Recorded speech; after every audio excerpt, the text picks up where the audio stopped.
RS brothers లో ఆషాఢం KG sale మళ్ళీ మొదలైంది. మరెన్నో క్రేజీ ఆఫర్స్ ఖైదీ చేయండి ఆర్ఎస్ బ్రదర్స్.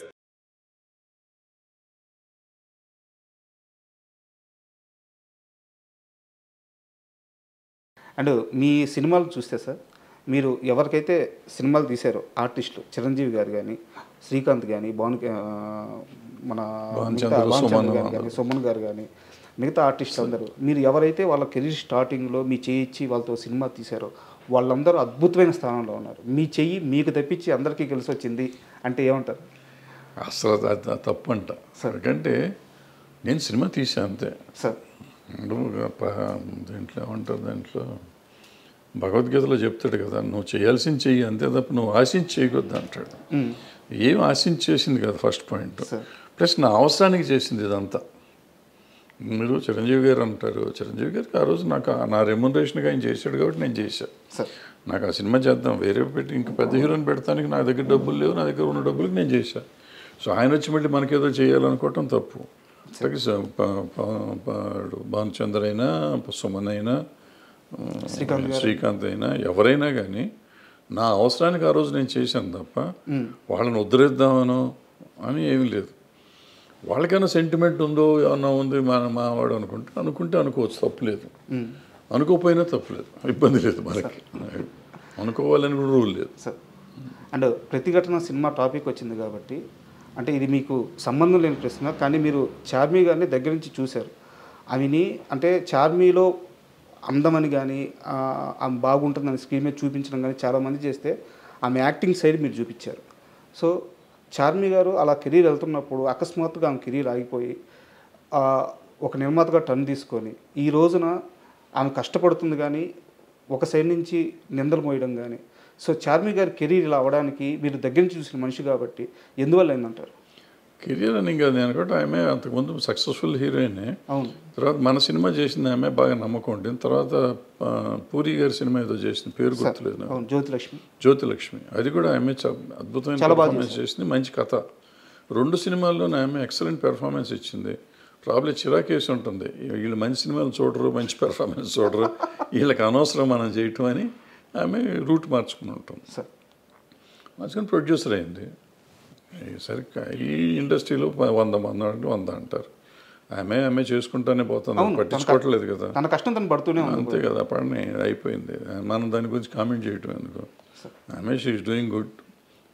డబ్బులు సంపాదించినప్పుడు సంపాదిస్తున్నారు, పోగొట్టినప్పుడు పోగొట్టిన ప్రొడ్యూసర్ అనే వాళ్ళకి తప్పదయ్యింది. పుష్ప సినిమా మీద మీ అభిప్రాయం ఎప్పటికైనా మారింది?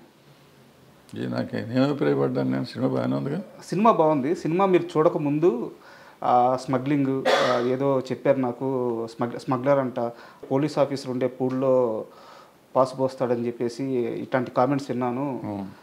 సో నాకు సినిమా చూడబుద్ధి కావట్లేదు అని చెప్పేసి మీరు ఒక స్టేట్మెంట్ అన్నారు. సినిమా చూసిన తర్వాత మీ అభిప్రాయం మారిందా? సినిమా కూడా నేను ముక్కలుగా చూసాను. నాకు సినిమా పెద్దగా అంటే బట్ నాకు సెకండ్ హాఫ్ నచ్చిందని చెప్పాను. తర్వాత వీడియో పెట్టాను, మీరు చూడలేదేమో.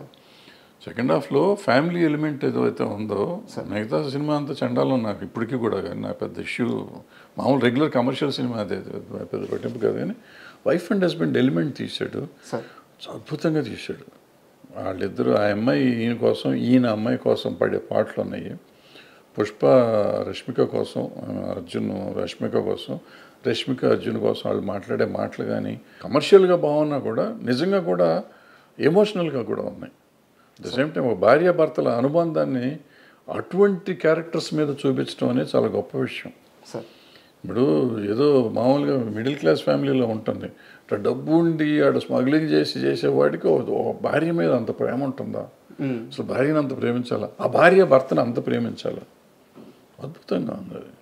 ఆ ఎలిమెంట్ చాలా బ్రహ్మాండంగా ఉంటుంది ఆ సినిమాలో. సార్ నాది ఇంకో క్వశ్చన్ ఏంటంటే, అంటే ఒక 12-13 ఏళ్ళ నుంచి మీరు నాకు తెలుసు సార్. అంటే నేను మిమ్మల్ని దగ్గరగా చూస్తున్నాను, మీరు ఎక్కడున్నా మీ గురించి నాకు తెలుసదు కాబట్టి నేను మిమ్మల్ని ఫాలో అవుతున్నట్టే. తమ్మారెడ్డి గారికి ప్రతి విషయంలో ఒక అభిప్రాయం చాలా నిక్కచ్చిగా ఉంటుంది, ఆయన ఒక మాట మీద ఉంటారు. బట్ నాకు ఎప్పుడూ కూడా చాలా పెద్ద కన్ఫ్యూజన్ ఏంటంటే మీ విషయంలో, చిరంజీవి గారి విషయం సార్. కెమెరా లేనప్పుడు చిరంజీవి గారి గురించి మీరు ఎంత గొప్పగా చెప్తారంటే, నా బ్రదరయ్యా, నా తమ్ముడయ్యా అంటే మేము వినున్నాం. మీతో పాటు పనిచేసినప్పుడు మేము విన్నాం.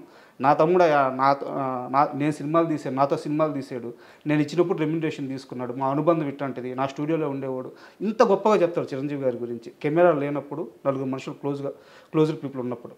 అదే కెమెరా పెట్టంగానే చిరంజీవి గారి అభిప్రాయాలని, ఆయన వెళ్ళే మార్గాలని మీరు క్వశ్చన్ చేస్తూ ఉంటారు. ఇది నాకు అర్థం కాదు సార్ అసలు. అంటే మీ చాలాసార్లు అనుకున్నాను. ఆల్రెడీ ఇంతకుముందు సమాధానం చెప్పాను, మోహన్ బాబు గారి విషయంలో సమాధానం మీకు చెప్పాను, సేమ్ సమాధానం ఇది సార్. ఇప్పుడు ఆయనతో కూడా నేను మాట్లాడి చెప్పినవి ఉన్నాయి కొన్ని. ఆ చిరంజీవి గారికి నాకు ఉన్న అనుబంధం అప్పుడు వేరు, ఇప్పుడు వేరు. బట్ నాకు నచ్చినట్టు చెప్తాను, నచ్చని నాకు మీరు చెప్పినవి అన్నీ నిజం. ఆ నిజం నాకు ఇంకా అనుబంధం అట్లాగే ఉంది నా మనసులో. ఆయనకి మనం ఇవాళ మన చాలా దూరం అయిపోయాం కాబట్టి. బట్ నాకు అనిపించింది చెప్పాలి. ఎందుకు చెప్పాను మోహన్ బాబు గారికి ఆ సినిమాని గురించి ఎందుకు పెట్టారు మీరు, వాళ్ళ జీవితం నాశనం అయిపోతుంది కదా. జీవితం నాశనం అవ్వదు, నెక్స్ట్ టైం ఆ తప్పు చేయకూడదు అనేది నా పాయింట్. ఈవెన్ ఈయనకు కూడా అంతే. ఆయనకి ఇవాళకి నా తమ్ముడే, ఏ రోజుకి నా తమ్ముడే, నేను చచ్చేదాకా నాకు తమ్ముడే అతను. అది కాదంటల్లా, అతని వెల్విషర్నే నేను. వాళ్ళు ఒప్పుకున్నా ఒప్పుకోకపోయినా, నమ్మినా నమ్మకపోయినా నేను వెల్విషర్నే.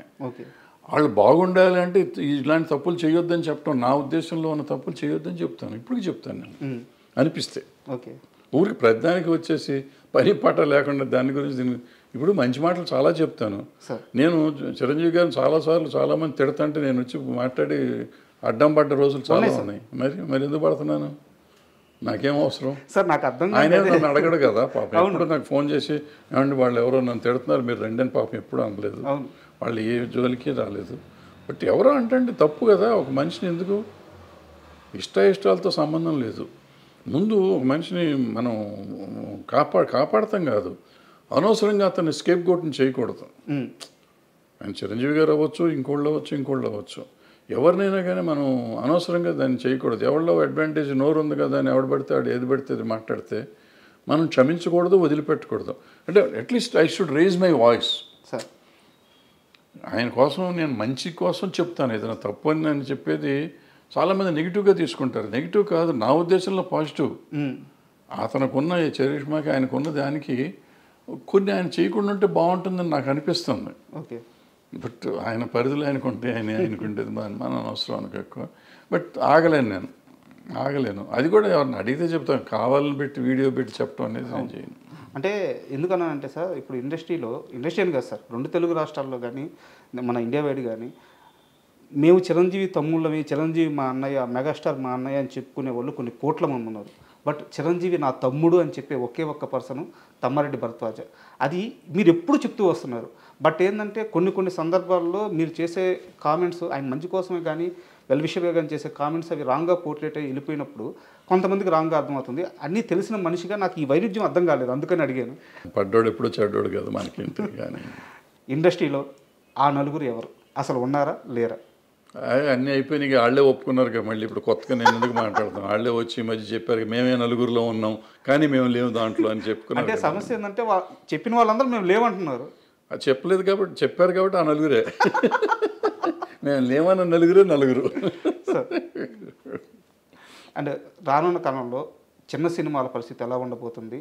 ఇప్పుడున్న ఇండస్ట్రీ విధానం అంటే ఈ సినిమాలు తీసే విధానం కానీ, కోట్లు ఖర్చు పెట్టి హీరోలకి ఈ భారీ రెమ్యునరేషన్ ఇచ్చి వెళ్తున్న ఈ విధానం కానీ, ఇండస్ట్రీ రాబోయే 10-15 సంవత్సరాల్లో ఏ స్థాయిలో ఉండబోతుంది మీరు అనుకుంటున్నారు?